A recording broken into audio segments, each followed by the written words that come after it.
Hi guys, welcome back to my channel. ఈరోజు video వచ్చేసి chicken curry ఈజీగా సింపుల్గా టేస్టీగా ఎలా చేసుకోవాలో చూపిస్తాను. సో వీడియో అయితే ఎండ్ వరకు మిస్ అవ్వకుండా చూడండి. చాలా అంటే చాలా బాగుంటుంది అండ్ మనకి గ్రేవీ కూడా ఫుల్గా అయితే వచ్చేస్తుంది. ఒక్కసారి మీరు కూడా ఈ ప్రాసెస్లో అయితే ట్రై చేయండి. టేస్ట్ కూడా సూపర్గా ఉంటుంది అండ్ బ్యాచిలర్స్ కూడా ఈజీగా అయితే చేసుకోవచ్చు. సో ఇంకా లేట్ చేయకుండా ప్రాసెస్లోకి అయితే వెళ్ళిపోదాం. అండ్ ఫస్ట్ ఒక కడాయి అయితే పెట్టుకోవాలి. ఇంకా అందులో మనకి సరిపడా ఆయిల్ అయితే వేసుకోవాలి. అండ్ ఆయిల్ కొంచెం ఎక్కువ ఉంటేనే టేస్ట్ అయితే బాగుంటుంది. సో ఇంకా ఆయిల్ వేసుకున్న తర్వాత ఇంకా లైట్గా మసాలాస్ అయితే వేసుకోవాలి. యాలకులు, చెక్క, లవంగాలు లైట్గా ఒక 2-3 అట్లయితే వేసుకోవచ్చు టేస్ట్ కోసం అనమాట. ఇంకా వేసుకున్న తర్వాత ఇంకా పచ్చిమిర్చి పొడవుగా కట్ చేసి పెట్టుకున్నవి ఈ విధంగా ఉన్నవైతే వేసుకోవాలి. పచ్చిమిర్చి వేస్తే కొంచెం టేస్ట్ అనేది సూపర్గా ఉంటుంది. సో అందుకోసం మనం ఒక 2-3 పచ్చిమిర్చి అయితే వేసుకోవాలన్నమాట. సో వేసుకుంటేనే టేస్ట్ అనేది సూపర్ అంటే సూపర్గా ఉంటుంది. ఏ కర్రీలో అయినా పచ్చిమిర్చి ఒక 2-3 వేసుకుంటే టేస్ట్ అనేది చాలా అంటే చాలా చేంజ్ ఉంటుంది. సో ఇంకా తర్వాత ఆనియన్స్ అయితే ఈ విధంగా చిన్నగా కట్ చేసి పెట్టుకున్నవి అయితే వేసుకున్నాను. మనకి గ్రేవీ థిక్గా రావాలి, ఎక్కువ రావాలనుకుంటే ఆనియన్స్ అయితే ఎక్కువ వేసుకోవాలి. అండ్ ఇంకా ఇక్కడ చూపిస్తున్నా కదా, చిన్నగా ఆనియన్స్ అయితే కట్ చేసి పెట్టుకున్న వేసుకొని ఆనియన్స్ కొంచెం బ్రౌనిష్ కలర్ వచ్చిన తర్వాతనే మనం అల్లం వెల్లుల్లి పేస్ట్ అవి అయితే వేసుకోవాలి. అప్పుడే టేస్ట్ బాగుంటుంది. ఇంకా అల్లం వెల్లుల్లి పేస్ట్ అయితే వేసేసిన తర్వాత ఇంకా కొంచెం పచ్చి వాసన పోయే వరకు అయితే కలుపుకోవాలి. కలిపిన తర్వాత ఇంకా ఇక్కడ పసుపు అయితే వేస్తున్నా. ఇంకా నాన్ వెజ్ కాబట్టి అన్ని కొంచెం ఎక్కువ ఎక్కువ వేసుకుంటేనే టేస్ట్ అయితే బాగుంటుంది. అండ్ ఇంకా పసుపు కూడా వేసిన తర్వాత అయితే మంచిగా కలిపేసుకోవాలి. చికెన్ ప్రాసెస్ నేను ప్రతిసారి ఒక్కొక్క విధంగా అయితే చేస్తాను. సో ఒక్కసారి ఈ విధంగా కూడా మీరైతే ట్రై చేయండి. చాలా అంటే చాలా బాగుంటుంది.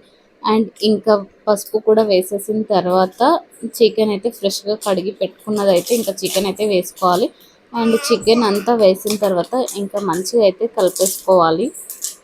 అండ్ మంచిగా కలిపేసిన తర్వాత కొద్దిసేపు అయితే మగ్గనివ్వాలి.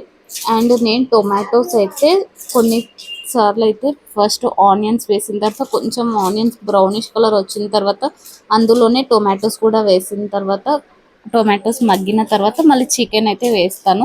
అండ్ కొన్ని టైమ్స్ అయితే ఈ విధంగా అయితే చేస్తాను. అండ్ ఇంకా ఇక్కడ చికెన్ అయితే మంచిగా అయితే కలిపేసుకుంటున్నాను. ఇంకా చికెన్ మంచిగా కలుపుకున్న తర్వాత టొమాటోస్ అయితే ఇంకా చిన్నగా కట్ చేసి పెట్టుకున్నవి అయితే వేస్తున్నాను.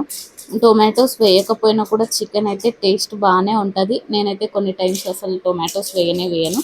ఇంకా టొమాటోస్ లేకున్నా కూడా టేస్ట్ సూపర్గా ఉంటుంది. ఒకసారి మీరు కూడా ట్రై చేయండి. నేను చాలా టైమ్స్ టొమాటోస్ వేయకుండానే చేస్తాను. సో ఇంకా ఇక్కడ టొమాటోస్ అయితే ఇంకా టొమాటోస్ వేయడం వల్ల గ్రేవీ కూడా ఎక్కువ వస్తుంది. సో అందుకోసం ఇంకా టొమాటోస్ అయితే చాలామంది వేసుకుంటారు. ఇంకా టొమాటోస్ కూడా వేసిన తర్వాత ఇంకా మంచిగా అయితే కలిపేసుకుంటున్నాను. కలిపేసిన తర్వాత ఇంకా కొద్దిసేపు అయితే మనము పక్కకైతే పెట్టేసేయాలి క్యాప్ పెట్టి. అది అంతా కొంచెం ఉడకాలన్నమాట. ఇంకా ఉడికిన తర్వాత ఈ విధంగా అయితే అవుతుంది.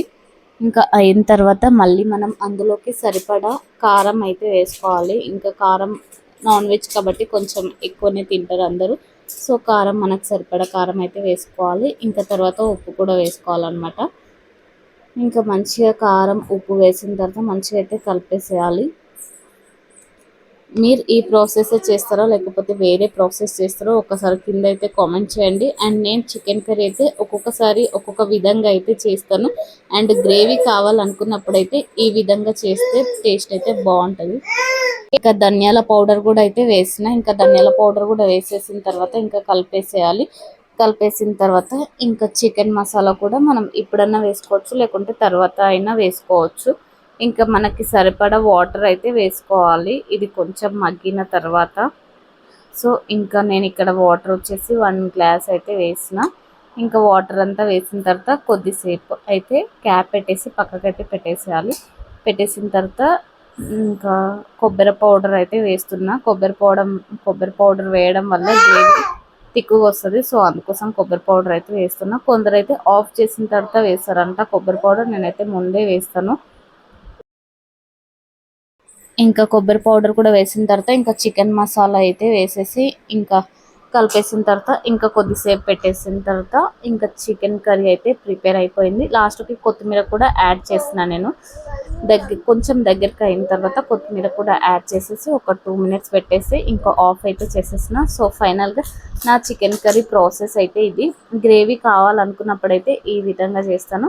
అండ్ ఒక్కొక్కసారి ఒక్కొక్క విధంగా మనం చికెన్ కర్రీ అయితే చాలా డిఫరెంట్ స్టైల్స్లో అయితే చేసుకోవచ్చు. చాలా అంటే చాలా బాగుంటుంది. ఏ విధంగా చేసినా సూపర్గా ఉంటుంది. సో ఫైనల్గా చికెన్ కర్రీ అయితే తయారైపోయింది. అండ్ ఇంకా ఎలాంటి వీడియోస్ కావాలో కింద కామెంట్ చేయండి. మంచి మంచి వీడియోస్ షూట్ చేయడానికి అయితే ట్రై చేస్తూ ఉంటాను. అండ్ మీకు నాన్ వెజ్లో ఏది ఫేవరెట్ అన్నది కింద కామెంట్ చేయండి. సో ఇంకా ఫైనల్గా ఈ వీడియో అయితే ఇది. ప్రీవియస్ వీడియోస్ చూడకపోతే ఒకసారి వెళ్ళి నా ప్రీవియస్ వీడియోస్ కూడా చూసేయండి. నా ఛానల్ని సబ్స్క్రైబ్ చేసుకోని వాళ్ళు ఉంటే ఒకసారి అయితే వెళ్ళి సబ్స్క్రైబ్ కూడా చేసేసుకోండి. మీ ఫ్రెండ్స్ అండ్ ఫ్యామిలీ మెంబర్స్కి కూడా షేర్ చేయండి. ఈ వీడియో ఎలా అనిపించిందో కింద కామెంట్ చేయండి. Thank you for watching. By by. Chicken curry taste అయితే సూపర్గా ఉంది.